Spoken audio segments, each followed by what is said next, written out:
Posibleng sa hinapos na ning tuiga masugdan na ang housing project sa Mandaue City. Labi na ang alang sa mga fire victims kaniadto sa Barangay Tipolo.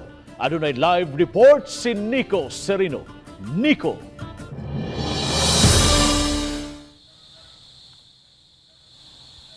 Yes, Bob, gipasalig sa syudad nga hapit na masugdan kining condominium type housing alang sa mga mulupyo sa Mandaue, labi na katong mga nasunugan pipila ka tuig na nakalabay. Kini ang hawanan sa sitio Maharlika, Barangay Tipolo, Mandaue nga naigo sa sunog kapin sa duha ka tuig na ang milabay. Sa pagkakaron gitrabaho ang slow protection sa dapit kay tupad ra kini sa creek. Giandam sa syudad ang yuta alang sa housing project sa urban poor nga mga biktima sa sunog. Mitagana ang syudad og 160 million pesos alang sa proyekto. Una na sab nga gipahibaw sa dakong real estate developer ang ilang pagdonar og usa ka condominium building alang ni ining katuyuan. Tawgon unya kinig Mandaue Tenement Condominium nga posibleng masugdan sa hinapos ning tuiga.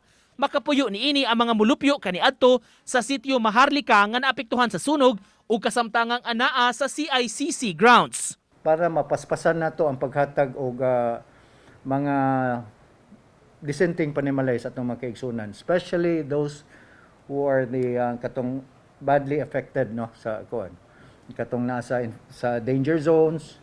So kani atong paningkamutan.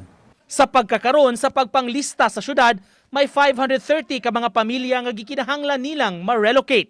Ang initial concept is mga 4 to 5 ka building. So sa pagkakaroon wa pa jud siya na finalize pero on the process pa atong design. Based on our local shelter plan, nga atong target is 900 plus.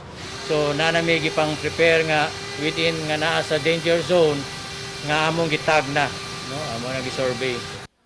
Aminado hinuon ang dakbayan nga sa pagkakaroon vertical development gyud ang mahitabo sa ingon ani nga mga proyekto kay limitado ang available nga yuta sa syudad. And then we're still checking on the structural if we can go up more sa 5-story.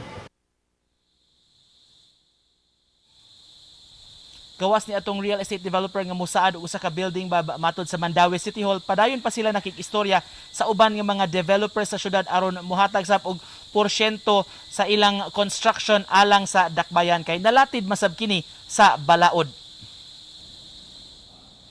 Daghang salamat Nico Serino sa imong live report.